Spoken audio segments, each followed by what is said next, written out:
ओम शांति।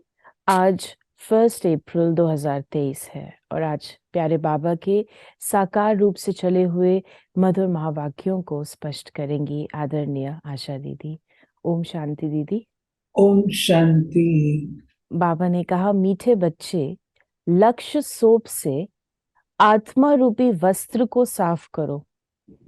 अंदर में कोई भी मैल नहीं रहनी चाहिए। ये जो लक्ष्य सोप है, उन दिनों में लक्स होता था, शायद आजकल भी है। तो बाबा कहते हैं लक्स अर्थात लक्ष्य। लक्ष्य को ध्यान पर रखो कि मुझे क्या बनना है, मैंने क्या अचीव करना है। और वो है ज्ञान के आधार से अपने जो मैले कपड़े हैं अर्थात आत्मा जो मैली हो गई है उसको साफ करना। ये है लक्ष्य से।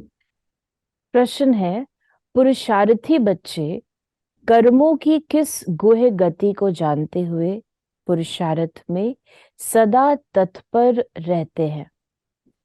तो बाबा ने कहा, आत्मा पर अनेक जन्मों के पाप कर्मों का बोझ है, अनेक कड़े संस्कार हैं। उन संस्कारों को बिगर योग के परिवर्तन नहीं किया जा सकता। आत्मा पाप कर्म करते करते बिल्कुल मैली हो चुकी है, इसलिए इसको साफ करने की मेहनत करनी है। वो याद के सिवाय साफ नहीं होगी। याद में तूफान भी आएंगे, लेकिन कितने भी तूफान आए वो पुरुषार्थ में सदा लगे रहेंगे। ये बाबा का कहने का तात्पर्य है कि हमें अपने कपड़ों को देखना है अर्थात अपनी आत्मा को देखना है कि वो कितनी मैली बन गई है। और वो जो मैल साफ होगी वो याद से ही होगी। इसलिए हम बच्चों को याद की यात्रा पर बहुत अटेंशन देना है, तभी वो मैल साफ हो सकती है, क्योंकि वो मैल बहुत काल की जुड़ी हुई है। पिछले 2500 साल से वो मैल जमा होती गई है।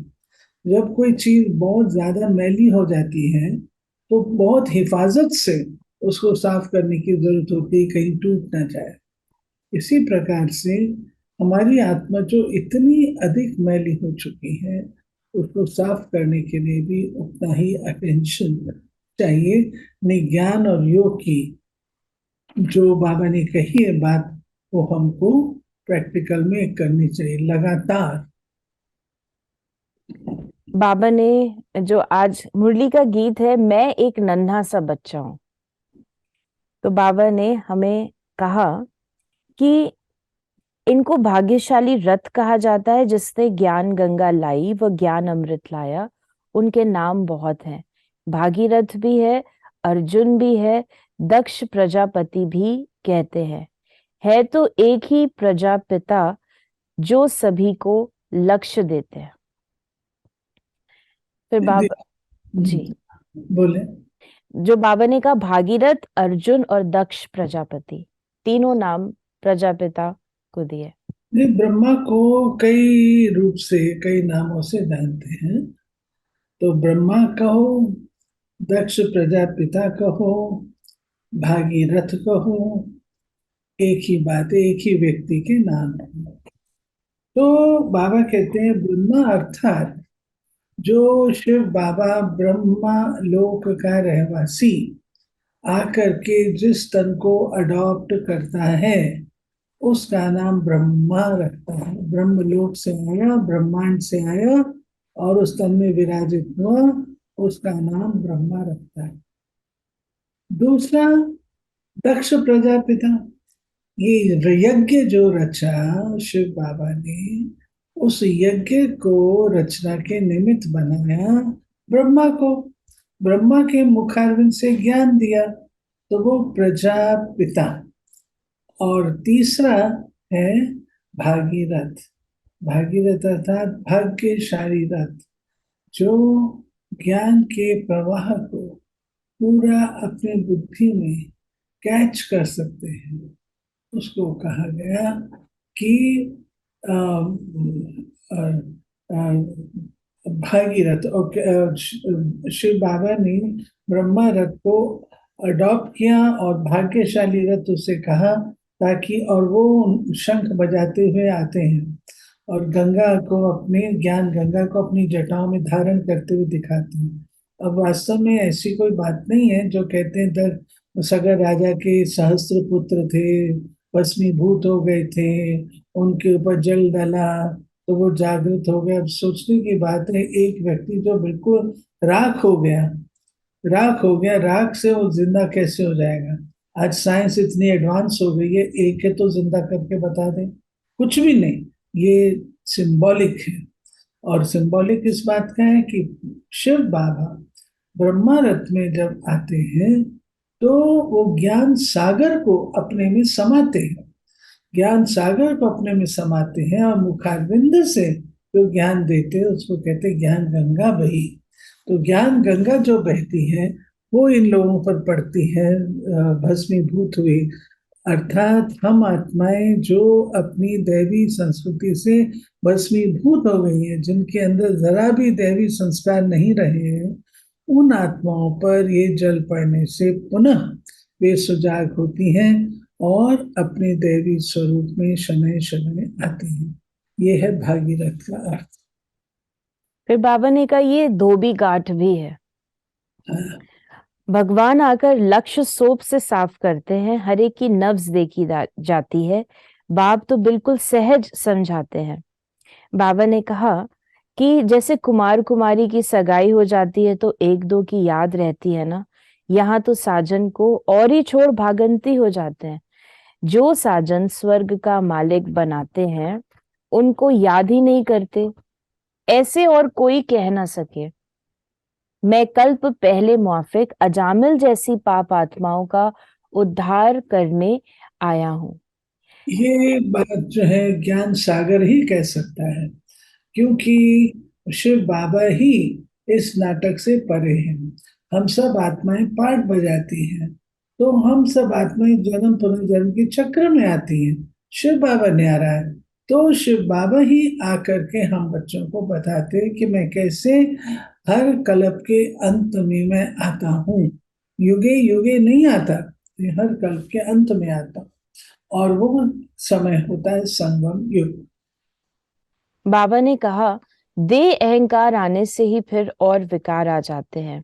अपने को देही समझ बाप को याद नहीं करेंगे तो रजिस्टर खराब हो जाएगा। मनसा में तूफान तो आएंगे परंतु कर्म इंद्रियों से करना नहीं करना है। बाप कहते हैं जी। देखिए बाबा हम बच्चों को सब बता देते हैं कि क्या क्या होगा। क्योंकि जैसे कोई दवाई दी जाती है होम्योपैथी या आयुर्वेदिक, तो पहले अंदर से वो सारी बीमारी को निकालते हैं।